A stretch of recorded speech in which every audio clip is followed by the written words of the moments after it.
दोस्तों, विजयदशमी का उत्सव बुराई पर अच्छाई की जीत और असत्य पर सत्य की जीत का उत्सव है। दोस्तों, इस दिन ही माँ कात्यायनी दुर्गा ने देवताओं के अनुरोध पर महिषासुर नाम के दैत्य का वध किया था। तब से इस दिन विजय उत्सव मनाया जाने लगा। इस कारण से इसे विजयादशमी भी कहा जाता है। दोस्तों, विजया माता का ही एक नाम है और ये पर्व प्रभु श्री राम और भगवान श्री कृष्ण के काल में भी मनाया जाता था। माता के द्वारा महिषासुर का वध करने के बाद से ही असत्य पर सत्य की जीत का विजयदशमी का त्यौहार मनाया जाने लगा। श्री वाल्मीकि रामायण के अनुसार भगवान श्री राम ने ऋषिमुख पर्वत पर आश्विन प्रतिपदा से नवमी तक आदि शक्ति की उपासना करी थी। इसके बाद भगवान श्री राम इसी दिन किष्किंधा से लंका के लिए रवाना हुए थे। ये भी माना जाता है कि रावण वध के कारण ही दशहरे का पर्व मनाया जाता है। भगवान श्री राम ने दशमी तिथि को ही रावण का वध किया था। श्री राम ने रावण का वध करने से पहले नीलकंठ पंछी को देखा था और नीलकंठ पंछी को शिव जी का ही रूप माना जाता है। इसलिए कहा जाता है कि दशहरे के दिन अगर नीलकंठ पंछी देख लिया जाए तो ये बहुत ही शुभ माना गया है। दोस्तों, ऐसा भी कहते हैं कि इसी दिन पांडवों को वनवास हुआ था और वो वनवास के लिए प्रस्थान किए थे।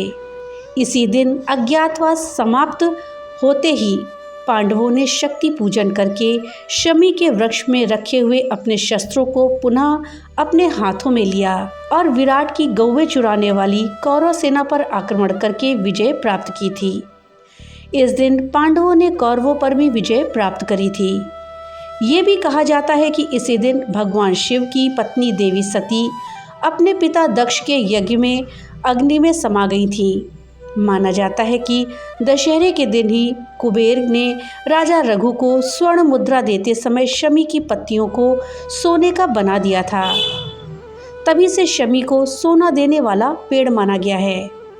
ऐसा भी कहा जाता है कि एक ब्राह्मण ने एक राजा से दक्षिणा में 1,00,000 स्वर्ण मुद्राएं मांग ली थीं, तो चिंतित राजा ने एक दिन का समय मांगा। राजा को स्वप्न में भगवान ने दर्शन देकर के कहा, तुम शमी के पत्ते लेकर आओ, मैं उन्हें स्वर्ण मुद्रा में बदल दूंगा। ये स्वप्न देखने के बाद राजा की नींद खुली और उसने उठकर शमी के पत्ते ला करके अपने सेवकों को एक साथ लिया और फिर सुबह तक शमी के बहुत सारे पत्ते एकत्रित कर लिए। तभी दिव्य चमत्कार हुआ और सारे के सारे शमी के पत्ते सोने में बदल गए। तभी से इस दिन शमी के पेड़ की पूजा का प्रचलन शुरू हो गया। विजयदशमी के दिन मुख्य रूप से रावण के पुतले का दहन किया जाता है।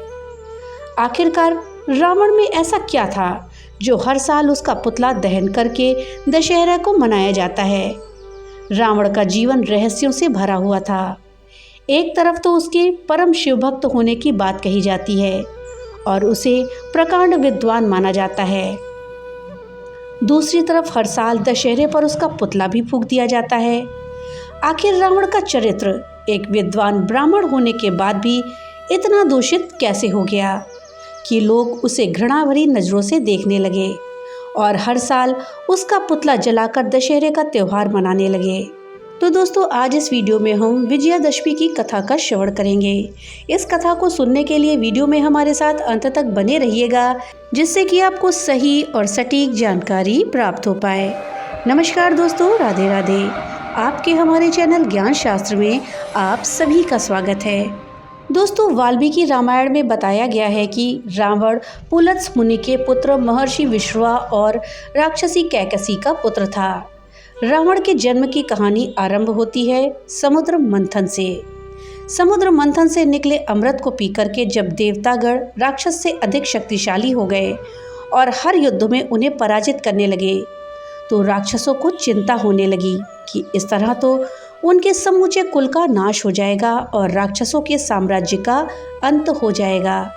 तब सर्वसम्मति से राक्षसों के बीच में इस बात पर सहमति बनी कि राक्षसों की पुत्री ऐसे शक्तिशाली पुत्र को जन्म दे जो ब्राह्मण भी हो और राक्षसों के कहने पर देवताओं के साथ युद्ध करके उन्हें हरा भी सके। मन में यही विचार लिए राक्षसराज सुमाली अपनी पुत्री कैकसी के पास पहुंचा और उससे कहा कि पुत्री, अब तुम विवाह योग्य हो चुकी हो और मेरे भय के कारण कोई सुयोग्य तुम्हारा हाथ मांगने मेरे पास नहीं आता। इसलिए कि तुम राक्षस वंश के कल्याण के लिए महापराक्रमी ऋषि विश्वा से विवाह करो तथा एक तेजस्वी और पराक्रमी बालक को जन्म दो। फिर क्या था, कैकसी ने अपने कर्तव्य का पालन किया। अपने पिता से आज्ञा लेकर वो ऋषि विश्वा से मिलने के लिए पाताल लोक से पृथ्वीलोक को निकल पड़ी। पृथ्वीलोक तक पहुँचते पहुँचते कैकसी को काफ़ी समय लग गया और इसी कारण शाम के समय ऋषि विश्वा के आश्रम में वो पहुंची। यहाँ आकर कैकसी ने ऋषि विश्वा को चरण स्पर्श किया और फिर अपने मन की इच्छा उन्हें बताई।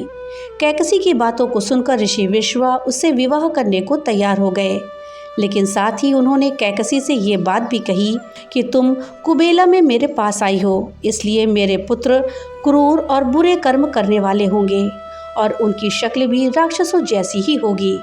इसलिए मेरा तीसरा पुत्र मेरी तरह धर्मात्मा होगा। और फिर इसी तरह ऋषि विश्वा और कैकसी ने रावण, कुंभकर्ण तथा पुत्री शूर्पणखा को जन्म दिया और आखिर में तीसरे पुत्र के रूप में धर्मात्मा विभीषण का जन्म हुआ। लंका का राजा रावण अत्यंत शक्तिशाली और विद्वान था। उसे शिव भक्त, वेदों का ज्ञाता और महान योद्धा भी माना जाता था, लेकिन वो अत्यधिक अहंकारी, दुराचारी हो गया था। उसकी बहन शूर्पणखा का अपमान श्री राम और लक्ष्मण जी ने किया था, जिसके बाद बदला लेने के उद्देश्य से रावण ने छलपूर्वक भगवान श्री राम की पत्नी सीता जी का अपहरण कर लिया और उन्हें वो लंका में ले आया। सीता जी को रावण ने अपने महल के बगीचे में अर्थात अशोक वाटिका में रखा, जहां वह उन्हें बार बार अपनी पत्नी बनने के लिए कहता था। लेकिन सीता जी ने इस प्रस्ताव को ठुकरा दिया और केवल श्री राम की प्रतीक्षा करी। उधर जब श्री राम जी को सीता जी के अपहरण का पता चला तो वो उन्हें ढूंढने के लिए निकल पड़े। रास्ते में उन्हें हनुमान जी और सुग्रीव जी जैसे मित्र मिले, जिनकी सहायता से श्री राम ने वानर सेना का निर्माण किया। हनुमान जी ने लंका जाकर सीता जी का पता लगाया और फिर श्री राम और उनकी वानर सेना समुद्र पार करके लंका की ओर बढ़ी। समुद्र पार राम सेतु का निर्माण कर श्री राम, लक्ष्मण और वानर सेना लंका पहुंची, जहां रावण से युद्ध शुरू हुआ। लंका पहुंचने के बाद भगवान राम और रावण की सेना के बीच भयंकर युद्ध शुरू हो गया। इस युद्ध में रावण की ओर से उसके शक्तिशाली भाई कुंभकर्ण, पुत्र मेघनाद और लंका के अन्य योद्धा लड़े, जबकि श्री राम की ओर से हनुमान, लक्ष्मण, सुग्रीव, अंगद और वानर सेना थी। युद्ध में श्री राम के भाई लक्ष्मण जी गंभीर रूप से घायल हो गए थे, लेकिन हनुमान जी संजीवनी बूटी लेकर के आए और उन्हें बचा लिया। कुंभकर्ण, जो अत्यंत शक्तिशाली राक्षस था, उसे रावण ने जगाकर युद्ध में भेजा। वो अपनी विशाल काया के साथ युद्ध के मैदान में आतंक मचाने लगा, लेकिन आखिरकार वो भी श्री राम के हाथों मारा गया। इसके बाद रावण का पुत्र मेघनाद, जो अत्यधिक मायावी था और देवताओं को भी हराने का सामर्थ्य रखता था, वो युद्ध में उतरा।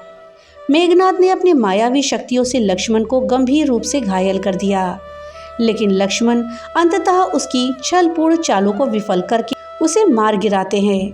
जब रावण के सभी योद्धा मारे गए, तब वो स्वयं युद्ध के लिए मैदान में उतरा। रावण के पास अद्वितीय शक्तियाँ थीं। उसके पास 10 सर और 20 भुजाएं थीं, जो उसे अजेय बनाती थीं। श्री राम और रावण के बीच भयंकर युद्ध शुरू हुआ। रावण बार बार अपनी शक्तियों का प्रयोग करता, लेकिन श्री राम उसके हर प्रहार को विफल कर देते। रावण के पास अमृतत्व का वरदान था, जिसके कारण उसे मार पाना आसान नहीं था। तब रावण का छोटा भाई विभीषण, जो धर्म के मार्ग पर चलता था, उन्होंने प्रभु श्री राम की सहायता करी।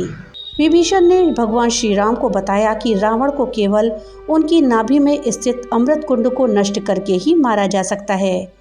ये सुनकर भगवान श्री राम ने अपनी अमोघ शक्ति ब्रह्मास्त्र का प्रयोग किया और रावण की नाभि पर प्रहार किया, जिससे उसका अमृत कुंड नष्ट हो गया और इस प्रकार रावण मृत्यु को प्राप्त हुआ। रावण के मरते ही युद्ध समाप्त हो गया, जिससे यह संदेश मिला कि बुराई पर जीत के बाद भी पराजित का सम्मान करना चाहिए। इसके बाद श्री राम ने सीता जी को बंधन मुक्त कराया और फिर विभीषण को लंका का राजा बनाया गया। रावण का अंत बुराई, अहंकार, अधर्म और अत्याचार के नाश का प्रतीक बन गया। और रावण का दहन हमें ये सिखाता है कि चाहे व्यक्ति कितना भी शक्तिशाली या ज्ञानी या विद्वान क्यों न हो, अगर वो अपने अहंकार और अधर्म के कारण गलत मार्ग पर चलता है तो अंत में उसका पतन निश्चित है। श्री राम ने रावण का वध करके ये संदेश दिया कि सत्य और धर्म की हमेशा जीत होती है। ये कहानी हमें जीवन में नैतिकता, धर्म और कर्तव्य पालन की शिक्षा देती है। रावण का वध बुराई पर अच्छाई की विजय का प्रतीक बन गया और इसी कारण से हर वर्ष दशहरे के दिन रावण के पुतले का दहन करके इस दिन को विजयादशमी के रूप में मनाया जाने लगा। दोस्तों, अब आइए हम भगवान श्री राम से संबंधित एक अन्य कथा का श्रवण करते हैं।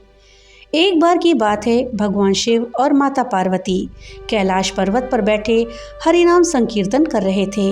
उसी समय भगवान शिव ने माता पार्वती से कहा, देवी, आज मैं आपको अपनी चोरी के बारे में बताना चाहता हूँ। ये सुनकर पार्वती जी को बहुत अजीब लगा। फिर वो बोल पड़ी, आपने चोरी करी? परंतु प्रभु, आपको चोरी करने की क्या आवश्यकता पड़ गई? आपको तो जो कुछ चाहिए वो अपने आप ही आप ले सकते हैं, आपसे क्या दूर है।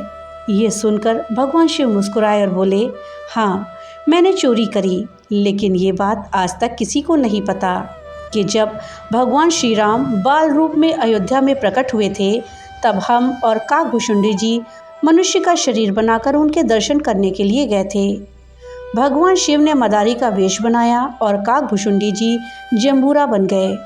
दोनों अपना खेल दिखाते हुए राजा दशरथ जी के महल में पहुँचे। उस समय रामलला पालने में बड़े आनंद के साथ सो रहे थे। शिव जी के डमरू की आवाज़ सुनकर उनकी निद्रा टूटी और वो शिव जी की समस्त लीलाओं को समझ गए। तब भगवान राम ने भगवान शिव से विनोद करने के लिए डमरू का शोर सुनकर जोर जोर से रोना शुरू कर दिया। इसे देखकर कौशल्या जी ने सिपाहियों से कहकर मदारी जम्बूरे के रूप में आए शिव जी और काकभुशुंडी जी को महल से दूर भगा दिया। रात का समय हो गया था। वे दोनों अब तक रामलला के दर्शन करने के लिए प्रतीक्षा कर रहे थे। अब तो दोनों सरयू जी के घाट पर आ गए। तब काकभुशुंडी जी ने भगवान शिव को आगे की योजना पूछी। काकभुशुंडी जी ने पूछा, महादेव, कहिए, अब की बार तो हम असफल हो गए। अब किस तरह से हमें रामलला के दर्शन करने होंगे? आगे का उपाय बताएं, योजना बताएं। भगवान शिव ने कहा, अब कल का कल देखेंगे। अगला दिन आया। सारी रात दोनों ने सरयू नदी के तट पर जागते हुए बिता दी। अगला दिन हुआ तो भगवान शिव ने एक ज्योतिषी का रूप बनाया और काकभुशुंडी जी उनके शिष्य बन गए। उनके चेले और भगवान शिव अब दोबारा दशरथ जी के महल में पहुँचे और दोनों को उनका भविष्य बताने लगे। अभी वे सब महल के बाहर ही खड़े हुए थे और लोगों को बुलाकर उनका भविष्य बता रहे थे। तब शिवजी ने महल की एक दासी को अपने बच्चे के साथ वहां से जाते देखा और काकभुशुंडी जी को उसे बुलाने का इशारा किया। ज्योतिषी की तारीफ करके काकभुशुंडी जी ने दासी को उसके बच्चे का हाथ दिखाने के लिए शिव जी के पास ले आए। काकभुशुंडी जी भगवान शिव की बढ़ चढ़ करके तारीफ करते हैं और कहते हैं, ये बहुत बड़े ज्योतिषी हैं, सब लोग आइए और अपना हाथ दिखा करके अपना भविष्य जानिए। तब काकभुशुंडी जी दासी को उसके बच्चे का हाथ दिखाने के लिए शिव जी के पास लेकर आए। ज्योतिषी बने शिव जी ने उस बालक का एकदम सटीक भविष्य बता दिया। भगवान शिव तो अंतर्यामी हैं, वो सब कुछ जानते हैं। जब कोई ज्योतिषी हाथ देखकर भविष्य बताते हैं तो कुछ न कुछ दक्षिणा तो उन्हें देनी ही होती है। तब दासी ने शिव जी से कहा, बताइए स्वामी, आपको दक्षिणा में क्या चाहिए? तो भगवान शिव ने दक्षिणा में बस यही मांगा कि किसी तरह से हमें राजमहल में प्रवेश दिलवा दो। दासी राजमाता कौशल्या के पास जाकर उन ज्योतिष की खूब तारीफें करती है। इतनी तारीफ की तारीफें सुनकर माता कौशल्या के मन में भी अपने रामलला का भविष्य पूछने की इच्छा उत्पन्न हो गई। उन्होंने ज्योतिषी को महल में अंदर आने का आदेश दे दिया। माता कौशल्या ने ज्योतिषी के चरण स्पर्श करके आरती करी, फिर उन्हें स्वादिष्ट भोजन कराया। इसके बाद चारों राजकुमारों भगवान राम, लक्ष्मण, भरत और शत्रुघ्न को भी ज्योतिषी रूपी शिव जी के चरण स्पर्श करवाए। भगवान शिव राम जी का दर्शन पाते ही इतने प्रसन्न हुए कि उन्हें देखते ही समाधि में चले गए, एकदम मौन के मौन रह गए। भगवान शिव तो अपनी सांस रोककर खड़े ही रह गए। बहुत सारा समय ऐसे ही बीत गया। अब ये स्थिति देख करके माता कौशल्या बहुत परेशान हो गईं। तब भगवान श्री राम ने अपनी लीला से सारी स्थिति को संभाला। सोचने लगे कि कहीं ऐसा ना हो माता कौशल्या मेरे प्रभु होने की बात का पता चला ले।